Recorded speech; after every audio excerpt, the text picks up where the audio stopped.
চলো আমাদের আগের ভিডিওর সেকেন্ড পার্ট এটা শুরু হচ্ছে আমাদের পাতলা প্রিজম বা থিন প্রিজম দিয়ে আমরা এর ইন্ট্রোডাকশনটা করব। এখন কথাটা হচ্ছে যারা আগের পার্টটা দেখোনি তাদের জন্য লিঙ্কটা দেওয়া আছে ডিসক্রিপশানে, ওখানে ক্লিক করে তোমরা দেখে নিতেই পারো। তো যাই হোক, চলো আমরা এখন শুরু করছি হচ্ছে থিন প্রিজম বা পাতলা প্রিজম দিয়ে। So thin prism, so basically কখন একটা প্রিজমকে আমরা থিন প্রিজম বা পাতলা প্রিজম বলবো? We know when the angle of prism, তার মানে এই যে ওপরের যে প্রিজম কোণ যেটা বা প্রিজম অ্যাঙ্গেল যেটা, when this A will be less than 10 degree, তাহলে যখন এই প্রিজম কোণটা 10 ডিগ্রির থেকে ছোট হবে তখনই কিন্তু আমরা সেই টাইপের প্রিজমকে পাতলা প্রিজম বা থিন প্রিজম বলে থাকবো। সো বেসিক্যালি যে টাইপের প্রিজমগুলোকে আমরা আমাদের ল্যাবরেটরিতে দেখি ক্লাস 11-12-এর ল্যাবরেটরিতে, সেগুলো কিন্তু সবই মোটা প্রিজম, কিন্তু অ্যাকচুয়ালি ওগুলো কোনোটাই পাতলা প্রিজম বা থিন প্রিজম নয়। ইজ ইট ওকে? তো কী হয়, এই থিন প্রিজমের স্পেশালিটি কী? স্পেশালিটি আমি এক্ষুনি বুঝে ফেলবে তোমরা আমি যখনই পিকারটা ড্র করবো। লেটসে এটা ইনসিডেন্ট রে এখানে এসে পড়লো, তারপর প্রিজমের ভেতর দিয়ে গিয়ে ফাইনালি বেরিয়ে চলে আসলো। সো এই পর্যন্ত খুবই কমন পিকচার, এটা আমরা জানি। বাট ডিফারেন্সটা কোথায়? যখন তুমি এর ওপরে একটা পারপেন্ডিকুলার ড্র করছো বা এখানে একটা পারপেন্ডিকুলার ড্র করছো, তখনই কিন্তু ডিফারেন্সটা বোঝা যায়। কীরকম? এই অ্যাঙ্গেলটা আমরা জানি অ্যাঙ্গেল অফ ইনসিডেন্ট, এটা angle of refraction, angle of emergent আমি জানি। এখন এই পাতলা প্রিজম আমি তো অফকোর্স আমি যেটা এঁকেছি প্রায় 30 ডিগ্রির সঙ্গে ইকুয়াল হয়ে গেছে। যদি 10 ডিগ্রি হতো তাহলে তোমরা দেখতে পারতে এই I1, I2, that's mean angle of incident, angle of emergent as well as all the angle of refraction, এরা খুবই ছোট হয়, মানে এদের ভ্যালুজ প্রায় 0 to 5 ডিগ্রির আশেপাশে থাকে। বোঝা গেল? আর আমরা জানি যদি থিটা খুব ছোট হয় তাহলে value of sine theta that is equal to approximately theta we can write, and value of cos theta that is approximately equal to 1 we can write, and this is well known to you. So from the first surface আমরা কী লিখতে পারি? Mu equal to আমরা জানি sine I1 by sine R1 from first surface. So instead of sin I1, যেহেতু I1 খুব ছোট, R1 ও খুব ছোট, so instead of sin I1 I can write I1, and instead of R1 I can write sin R1, I can write R1, এখান থেকে লিখতেই পারি আমি। তাহলে ফাইনালি এখান থেকে আমি কি দেখাতে পারি? I1 equal to mu into R1 হয়ে গেল। ওকে, আবার আমি কি দেখাতে পারি? আমি যদি সেকেন্ড সারফেসে চলে আসি তাহলে সেকেন্ড সারফেস থেকে আমি একইভাবে দেখাতে পারি mu equal to sine I2 by sine R2, এখান থেকে mu equal to sine I2 by sine R2, বা এখান থেকে আমি সিমিলারলি লিখতে পারি I2 বাই R2, বা এখান থেকে আমি লিখতে পারি I2 equal to mu into R2। ঠিক আছে, এই পর্যন্ত কারো কোনো সমস্যা নেই। ঠিক আছে, এখন আমরা আগের ভিডিওতে দেখেছি যে চ্যুতি বা ডেভিয়েশন, সেটার ফর্মুলা কী ছিল? I1 plus I2 minus A. So instead of I1 I can write mu R1, and instead of I2 I can write mu R2. So I1 equal to I am writing mu R1, and I2 equal to I am writing mu R2 minus A. মিউটা common নিয়ে নিই, তাহলে R1 plus R2 minus A, and we know previously that A equal to R1 plus R2. You will find this in part 1 of this video. Link is given in description. So mu A equal to R1 plus R2, so A minus A, or আমি যদি এখান থেকে A common নিয়ে নিই তাহলে আমি পাই mu minus 1 into A. So basically this is the deviation for a thin prism. Basically this is the deviation for a thin prism, and you have already done this formula, you have already learned this formula in class 10, this formula only, not the derivation. Is it okay? So this formula is very much important. এখান থেকে কিন্তু একটা question আসে, West Bengal higher secondary বোর্ডে কোশ্চেনটা এরকম আসে, দেখাও যে পাতলা প্রিজমের চ্যুতি আপাতন কোণের ওপর নির্ভরশীল নয়। কি বললাম? লিখে নিতে পারো খাতায়, দেখাও যে পাতলা প্রিজমের চ্যুতি আপাতন কোণের ওপর নির্ভরশীল নয়। And in case of ICSE and CBSE board, what will be the question? Show that the minimum deviation, or show that the deviation for a thin prism doesn't depend on the value of the angle of incident. So for ICSE and CBSE আমি কোশ্চেনটা কি বললাম? Show that the value of deviation doesn't depend on the value of angle of incident. You can write it down. Okay, and this is a very important question for both of the boards, that's been CBSE, ICSE, and West Bengal Higher Secondary Board also. Okay, so এটা হচ্ছে আমাদের thin প্রিজমের derivation. এখান থেকে কিন্তু numericals আসে, direct এই টাইপের formula দিয়ে আমরা নিউমেরিক্যাল সলভ করে দেবো। আচ্ছা, এরপর যে টপিকটা পড়বো এটা কিন্তু খুব ইম্পর্টেন্ট, আর এই যে টপিকটা আমি বলতে চলেছি এটা কিন্তু আমার ম্যাথামেটিক্স বা নিউমেরিক্যাল প্রবলেম সলভ করার জন্য খুব কাজে লাগবে। প্রসেসটা অফকোর্স, নট দ্য ফর্মুলা, প্রসেসটা খুব কাজে লাগবে। সেটা হচ্ছে প্রিজম থেকে রশ্মি বা প্রিজম থেকে রে অফ লাইট না পাওয়ার জন্য শর্ত কী কী, বা কী টাইপের শর্ত। বেসিক্যালি হ্যাঁ, limiting angle of a prism for no emergent ray. তার মানেটা কি? মানেটা হলো আমি একটা প্রিজম রেখেছি, আমি ফিগারটা এখানে ড্র করি। আমি একটা প্রিজম রাখলাম, তো প্রিজমের উপর একটা রে অফ লাইট ফেললাম, এখান থেকে আসলো কিন্তু প্রিজম থেকে আর বেরোলো না। এইটার কি কন্ডিশন হতে পারে? এখন দেখো, প্রিজম থেকে লাইটটা বেরোলো না, তার মানেটা কি কোনো ইমার্জেন্ট রে আমরা পাচ্ছি না। তাহলে কি হতে পারে এখানে? মানে এমন হতে পারে যে লাইটটা টোটাল ইন্টারনাল রিফ্লেকশন বা অভ্যন্তরীণ পূর্ণ প্রতিফলন হয়ে এদিকে চলে আসলো, এমনটা হতে পারে। কিংবা এমন হতে পারে অন্ততপক্ষে এই সারফেসটা ঘেঁষে চলে গেল বা এই তলটা ঘেঁষে চলে গেল। বোঝা গেল? তাহলে এইরকম একটা কেসে আমরা বলতে পারি যে আমরা প্রিজম থেকে কোনো নির্গত রশ্মি বা we are not getting any emergent রে ফ্রম দ্য প্রিজম। ঠিক আছে, অ্যাজ ইউজুয়াল আমি এখানে একটা নর্মাল টেনে দিই, যেটাকে আমি I1 বললাম, অ্যাঙ্গেল অফ ইনসিডেন্ট, এটাকে আমি R1 বলি। আর এখানেও আমাকে একটা নর্মাল টানতে হবে। এখানে অ্যাঙ্গেল অফ ইমার্জেন্টটা কত হচ্ছে? I2, that is equal two 90 degree, minimum 90 degree.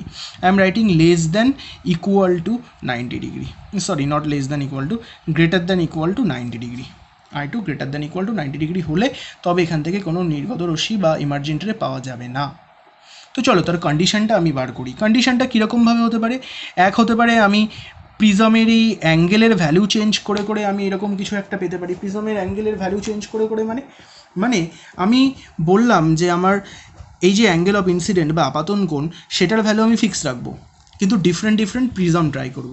মানে একটা এইরকম প্রিজম ট্রাই করব, একটা একটু মোটা প্রিজম ট্রাই করব, আর একটা আরও মোটা প্রিজম ট্রাই করব। তো এরকমভাবে ডিফারেন্ট প্রিজম ট্রাই করে দেখবো কোনটার জন্য এরকম হচ্ছে। তার মানে তখন আমি অ্যাকচুয়ালি কার ভ্যালু নিয়ে কথা বলছি? এর ভ্যালু নিয়ে কথা বলছি। Okay, that's mean the limiting angle of a prism. Okay, the limiting angle মানে কি? ন্যূনতম বা মিনিমাম যতটা এই অ্যাঙ্গেলটা হলে আমরা এখান থেকে কোনো রে পাবো না ফর আ ফিক্স I1। তাহলে কী করতে পারি? আমি যেহেতু এর ভ্যালু নিয়ে ভাবছি, তাই ডিরেক্ট ফর্মুলা অ্যাপ্লাই করে দিই, কোনো কিছু ভাবনা চিন্তা না করে। ফর্মুলা কী আছে আমার হাতে? না, A equal to R1 plus R2। তাহলে সিম্পলি আমি R1 আর R2 ভ্যালু বার করি আর এখানে পুট করি, খুব ইজি। ওকে, তো কী করে বার করব? আমি প্রথম সারফেসে স্নেলস ল অ্যাপ্লাই করে দিই, sine I1 by sine R1 equal to mu. তাহলে sine I1 equal to mu sine R1 লিখে দিলাম। সো এখান থেকে আমি R1 ইকুয়াল টু কী লিখতে পারি?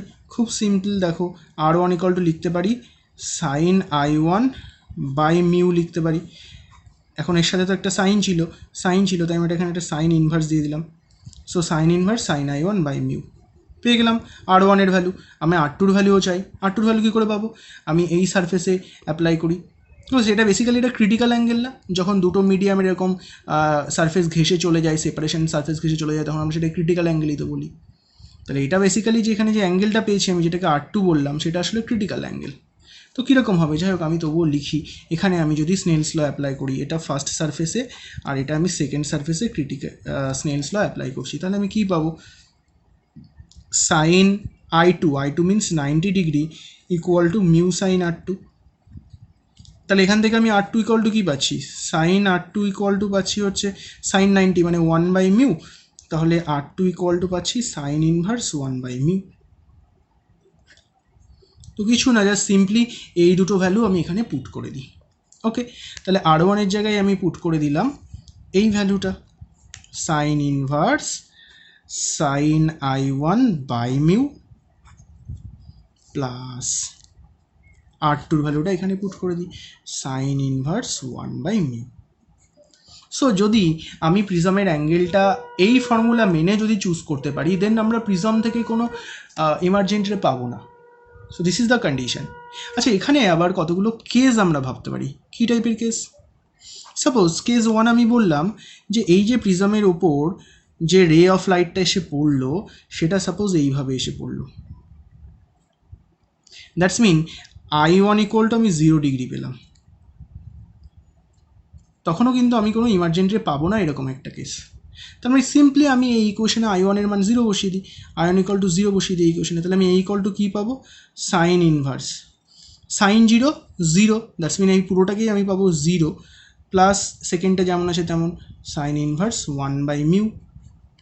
Sign inverse 0 means 0 plus sine inverse 1/μ। Is it okay? And sin inverse 1/μ basically R2, that's mean actually theta c. So I can write here theta c. Critical angle. আচ্ছা চলো critical অ্যাঙ্গেলের লিঙ্কটাও ডিসক্রিপশনে আমি দিয়ে দেবো, চাইলে দেখে আসতে পারো, ক্লাস 10-এর টপিক যদিও। ওকে, তো চলো সেটাই হচ্ছে, যদি তাহলে অ্যাঙ্গেলটা যদি থিটা সির সঙ্গে বা ক্রিটিক্যাল অ্যাঙ্গেলের সঙ্গে ইকুয়াল হয় তাহলে এরকম কেসে আমরা পাবো, সরি এটা কেস 1, তাহলে কেস 2টা কী হতে পারে, কেস 2 আমি ভাবি এভাবে, কীরকম, সাপোজ আমি একটা রে অফ লাইট দিলাম, যেটাকে একটা প্রিজম রয়েছে, একটা রে অফ লাইট দিলাম যেটাকে আমি এই তল ঘেঁষেই দিলাম, ও এরকম গিয়ে আবার এভাবেই চলে আসলো, হতেই পারে। তো আমি এটাকে বললাম I1 ইকুয়াল টু 90 ডিগ্রি বললাম, I2 equal two 90 degree. So basically আমি এই ফর্মুলায় I1ও 90 ডিগ্রি বসাবো, I2ও 90 ডিগ্রি বসাবো, তাহলে আমি কী পাই দেখো ফর্মুলা থেকে, আমি যদি এখানে I1 90 ডিগ্রি বসাই তাহলে 1/μ পাবো। সো আমি পাচ্ছি সাইন ইনভার্স সাইন 90 মানে 1 লিখে দিলাম by mu plus sine inverse 1/μ যেমন ছিল তেমন। So sine inverse 1/μ equal to theta C, আমি দেখেছি এটাও সাইন ইনভার্স 1/μ। সো আমি এটাকে লিখতে পারি 2 sine inverse 1/μ and that is equal to 2 theta C. তাহলে যদি অ্যাঙ্গেলটা এইরকম হয় A equal to 2 theta C, then আমাদের এই কন্ডিশনটা স্যাটিসফাই হবে। তাহলে আমরা প্রিজম থেকে ইমার্জেন্ট রে না পাওয়ার কন্ডিশন বার করলাম, কখন, অনলি ফর এর ভ্যালুর উপর ডিপেন্ড করে, ঠিক আছে। এইবার আমি সেম কাজটাই করব, কিন্তু করব হচ্ছে ইনসিডেন্ট অ্যাঙ্গেলের উপর ডিপেন্ড করে। কীরকম ব্যাপারটা খুব ভালোভাবে দেখো, এটা কিন্তু অনেক বেশি ইম্পর্টেন্ট আগেরটা থেকে, নিউমেরিক্যাল প্রবলেম সলভ করার জন্য প্রসেসটা অনেক বেশি কাজে লাগবে, ঠিক আছে। এখানে আমার প্রিজম ফিক্স করে দেওয়া হলো, বলা হলো এমন একটা অ্যাঙ্গেল অফ ইনসিডেন্ট তুমি খুঁজে বার করো যার জন্য আমরা কোনো ইমার্জেন্ট রে পাবো না। তার মানে কি, তার মানে অ্যাকচুয়ালি বলা হলো তুমি I1 এর ভ্যালু বার করো, দেখো একটা সিম্পল নিউমেরিক্যাল, I1 এর ভ্যালু বার করো, দেওয়া আছে I2 ইকুয়াল টু 90 ডিগ্রি। কি আমরা এরকমভাবে ভাবতে পারি না, বলা হলো একটা ইনসিডেন্ট অ্যাঙ্গেল বা আপাতন কোণের মান বার করো যখন প্রিজম থেকে কোনো নির্গত রশ্মি পাবো না বা কোনো ইমার্জেন্টে পাবো না, তার মানে ইমার্জেন্টে না পাওয়া মানে I2 90 ডিগ্রি, মানে এভাবে বেরিয়ে যাচ্ছে, তখন আমার I1 এর ভ্যালু বার করতে হবে। তাহলে আমার টার্গেট কি, I1 এর ভ্যালু বার করা। কিভাবে বার করতে হবে চলো আমি স্টেপ ওয়াইজ বলি। তো স্টেপ 1 কি, I2 দেওয়া আছে, স্নেলস ল অ্যাপ্লাই করে R2 বার করো, I2 দেওয়া আছে, স্নেলস ল অ্যাপ্লাই করে R2 বার করো। সো স্নেলস ল আমি অ্যাপ্লাই করছি, স্নেলস ল, বা ডিরেক্ট আমি ক্রিটিক্যাল অ্যাঙ্গেলের ফর্মুলাও অ্যাপ্লাই করতে পারি, কিন্তু আমি স্নেলস ল অ্যাপ্লাই করছি। কি Snell's law, sine I2 equal to mu sine R2, sine I2 equal to mu sine R2। তাহলে এখান থেকে আমি I2র ভ্যালু বার করব, সরি I2র ভ্যালু আমি জানি, that is sine 90, that is equal to mu sine R2। Sine 90 value কত, 1, তাহলে আমি ডিরেক্ট লিখে দিচ্ছি sign R2 equal to 1/μ, mu এর নিচে চলে আসলাম, এটাকে এপাশে নিয়ে আসলাম, তাহলে R2 ইকুয়াল টু আমি কী লিখতে পারি, সাইন ইনভার্স 1/μ। তো চলো আমি R2 পেয়ে গেছি। আচ্ছা আমি যে R2 পাই, তাহলে কি আমি R1 ক্যালকুলেট করতে পারি, কিভাবে পারি, দ্যাট ইজ স্টেপ 2। চলো স্টেপ 2 ফলো করো। কীরকম, R1 জানি, সরি R2 জানি, R1 বার করতে হবে, এও আমাকে বলে দেওয়া থাকবে। So A equal to R1 plus R2র ফর্মুলা অ্যাপ্লাই করে দাও, R1 বার করে ফেলো। সো R1 ইকুয়াল টু কী হবে, A মাইনাস R2, তার মানে ভ্যালুটা পুট করে দাও, A মাইনাস R2র ভ্যালু যেটা পেলে সাইন ইনভার্স 1/μ। চলো R1 পেয়ে গেছো, R1 পেয়ে গেছো, এবার কি I1 পেয়ে যাবে, ভেরি সিম্পল। কীভাবে, আবার স্নেলস ল অ্যাপ্লাই করো, দ্যাট ইজ স্টেপ 3। চলো করে ফেলি স্টেপ 3। টার্গেট কি, I1 বার করবো, চলো Snell's law, again Snell's law, তাহলে sine I1 equal to mu sine R1 equal to mu sine R1। এখন আমি তো R1 এর ভ্যালু জানি, এই যে এই পুরোটাই হচ্ছে আমার R1 এর ভ্যালু, তো জাস্ট এখানে পুট করে দিই। সো সাইন I1 যেমন আছে তেমন রাখি, equal to mu sine R1 এর ভ্যালু পুট করব, এত বড় ভ্যালু, এ মাইনাস সাইন ইনভার্স 1/μ। ডান। কার ভ্যালু বার করা আমার টার্গেট? আমি শুরুতেই বললাম I1 এর ভ্যালু বার করা আমার টার্গেট, কোনো ব্যাপার নেই। তাহলে I1 ইকুয়াল টু আমি কী লিখব? সাইন ইনভার্স পুরোটা মিউ সাইন, এইটুকুকে সেকেন্ড ব্র্যাকেটে লিখে দিই, এ মাইনাস সাইন ইনভার্স 1/μ। দেখে কষ্ট হতে পারে, মনে হতে পারে এত বড় ফর্মুলা আমি মনে রাখবো কী করে? না, মনে রাখার কোনো দরকার নেই, আমি তো বলিনি এত বড় ফর্মুলা মনে রাখতে। 3টে স্টেপ মাথায় রাখো। কী স্টেপ? I2 বলে দেওয়া আছে R1 বার করো, সরি I2 বলে দেওয়া আছে R2 বার করো, স্টেপ 1 স্নেলস ল অ্যাপ্লাই করে। R2 দেওয়া আছে A equal to R1 plus R2 বার করে R1 অ্যাপ্লাই করো, R1 বার করো। R1 দেওয়া আছে আবার স্নেলস ল অ্যাপ্লাই করে I1 বার করে ফেলো। সো 3টে step. Okay, as a theory এটা এক্সামে আসলেও আসতে পারে, বাট এখান থেকে নিউমেরিক্যালস অনেক বেশি ইম্পর্টেন্ট। অনেক অনেক নিউমেরিক্যালস আসে কিন্তু এই সমস্ত কিছু দিয়ে। ঠিক আছে, চলো আমি একটা স্পেশাল নিউমেরিক্যাল প্রবলেম তোমাদেরকে বলি। মানে এইরকম বলা আছে যে কোনো একটা প্রিজম যার অ্যাঙ্গেল অফ প্রিজম দেওয়া আছে, let's say angle of prism দেওয়া আছে, কত দেওয়া আছে? বলা আছে অ্যাঙ্গেল অফ প্রিজম এ বলে দেওয়া আছে। ঠিক আছে, এমনটা হলো যে এই প্রিজমটা এইখান থেকে একটা রে অফ লাইট প্রিজমের তল ঘেঁষে, তার মানে এই সারফেসের সঙ্গে 90 ডিগ্রি অ্যাঙ্গেল করে, সরি অভিলম্বের সঙ্গে বা নর্মালের সাথে 90 ডিগ্রি অ্যাঙ্গেল করে পড়লো। পড়ার পরে এখানে আসলো, এসে এখান থেকে সাপোজ বেরিয়ে চলে আসলো এইভাবে, না একটা অ্যাঙ্গেল করলো, থিটা অ্যাঙ্গেলে বেরিয়ে চলে আসলো। প্রবলেমের স্টেটমেন্টটা ক্লিয়ার হলো? একটা প্রিজমের উপরে এইভাবে লাইট পড়লো, এটা হচ্ছে ইমার্জেন্ট রে, একটা অ্যাঙ্গেল অফ ইমার্জেন্ট, এটা থিটা অ্যাঙ্গেল করলো। প্রুফ করতে বলেছে if mu is the refractive index of prism then you have to prove mu equal to 1 plus cos A plus sine theta by sine A, okay, square to the power half. এইটাকে আমার proof করতে বলেছে। ঠিক আছে, তো এরকম একটা problem কিন্তু আমাকে দিয়ে দিয়েছে, এটা প্রুফ করতে হবে, এটা স্টেটমেন্ট, এটা প্রুফ। দেখো খুব ইজি কিন্তু অ্যাকচুয়ালি, আমি কিন্তু এইরকম স্টেপ ওয়াইজ প্রসেস ফলো করব। ঠিক আছে, আমাকে এইটা বলে দিয়েছে, তো আমি চাইলে আমি R1 বার করে নিতে পারি এখান থেকে। ঠিক আছে, তাহলে কি করে বার করব? দেখো এইটা আমাকে বলে দিয়েছে, তাহলে এই অ্যাঙ্গেলটা অফকোর্স ক্রিটিক্যাল অ্যাঙ্গেল। কেন ক্রিটিক্যাল অ্যাঙ্গেল? কারণ 90 ডিগ্রিভাবে গেছে, তাহলে ভেতরে এটা ক্রিটিক্যাল অ্যাঙ্গেল। তাহলে আমি বলতে পারি আমার R1 equal to theta C, critical angle. আবার আমরা জানি যে A equal to R1 plus R2। ঠিক আছে, A equal to R1 plus R2, তাহলে আমাদের R2 ইকুয়াল টু কি? দেখো আমরা যদি R2 বার করতে পারি, তার মানে যদি এইটাকে যদি আমরা পেয়ে যাই, তাহলে আমরা থিটার সাথে একটা রিলেশন পেয়ে যাব। তাহলে R2 ইকুয়াল টু আমরা কী লিখতে পারি? R2 equal to A minus R1, right? So A minus theta C আমি পেয়ে গেলাম। চলো এবার সেকেন্ড সারফেসে আমি স্নেলস ল অ্যাপ্লাই করে দিই। ওকে, সো এটা অ্যাকচুয়ালি গেল আমার ফার্স্ট স্টেপ। স্টেপ 2, স্টেপ 1 কি? আমি স্নেলস ল অ্যাপ্লাই করে এটা পেলাম। স্টেপ 2 কি? আমি A equal to R1 plus R2 apply করে এটা পেলাম। আর থার্ড স্টেপ কি? আমি আবার স্নেলস ল অ্যাপ্লাই করে থিটা সির ভ্যালু পেতে চাই। সো থার্ড স্টেপ কী করে পাবো? Sine theta that is equal to mu sine R2। ওকে, তাহলে এখান থেকে আমি কি পাই? মিউটা যেমন আছে তেমন, সাইন R2 জায়গায় আমি বসিয়ে দিই A মাইনাস থিটা সি। তো চল খুব সিম্পলি আমি কিন্তু এই স্টেপ 1, স্টেপ 2, স্টেপ 3 ফলো করে ফেললাম। এইবার আমাকে একটুখানি ম্যাথামেটিক্যাল হ্যাজার্ডের মধ্যে ঢুকতে হবে। একটা কাজ করি, এই যে মিউ যেটা আছে এটাকে আমি রেখে দিই, আর এটাকে সাইন A মাইনাস বির ফর্মুলায় ফেলে দিই। সো সাইন A মাইনাস বির ফর্মুলায় ফেললে আমি কী পাবো? Sine A cos B minus cos A sine B. ঠিক আছে, পেয়ে গেছি। আমি তো মিউয়ের ভ্যালু বার করবো, তাই না? আমার সেটাই তো আমার টার্গেট। তাহলে আমরা কাজ করি, আমার এর মধ্যে কজ এ আছে, তাহলে কজ এ নিয়ে আমার কোনো ভাবনা নেই।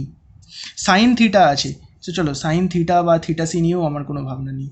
তাহলে আমি চেঞ্জ করব কাকে কাকে, যারা সাইন থিটা যাদের আছে তাদেরকে আমি চেঞ্জ করব, কস থিটা সিগুলোকে চেঞ্জ করব, আর সাইন এটাকে চেঞ্জ করব। মানে এর ভ্যালুগুলো আমি বিভিন্ন জায়গা থেকে বার করে নিয়ে পুট করব। তো চলো করে ফেলি।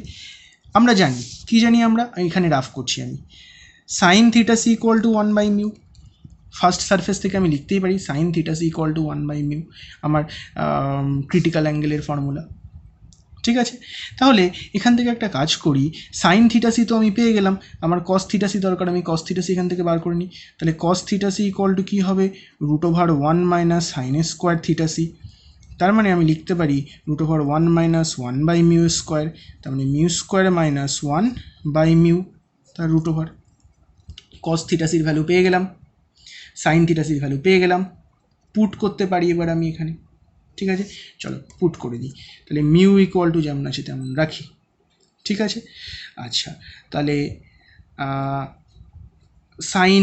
সাইনেটাকে সাইনে রাখি, কস থিটা সির জায়গায় এটা পুট করে দিই, √μ স্কোয়ার মাইনাস 1/μ মাইনাস কজ এটাকে যেমন আছে তেমন রাখি, সাইন থিটা সির জায়গায় 1/μ পুট করে দিই।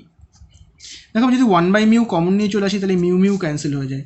তাহলে কী লিখবো আমি এখান থেকে, সাইনে কীভাবে ক্যান্সেল হয়, এই মিউটাকে ভেতরে নিয়ে নাও, এখানেও এর সাথেও মাল্টিপ্লাই হবে, এই মিউটা এর সাথেও মাল্টিপ্লাই হবে, এই মিউ আর সেই মিউ ক্যান্সেল হয়ে যাবে। করবো, চলো করেই দিই। মিউ এখানে আছে √μ স্কোয়ার মাইনাস 1/μ, মিউ ক্যান্সেল হয়ে গেল। সিমিলারলি মিউ এর সাথেও মাল্টিপ্লাই হবে, cos A into 1/μ, mu cancel হয়ে গেল। ঠিক আছে, আচ্ছা কি ইকুয়াল টু আমি এটা পেয়েছিলাম, সাইন থিটা ইকুয়াল টু পেয়েছিলাম, তাই না?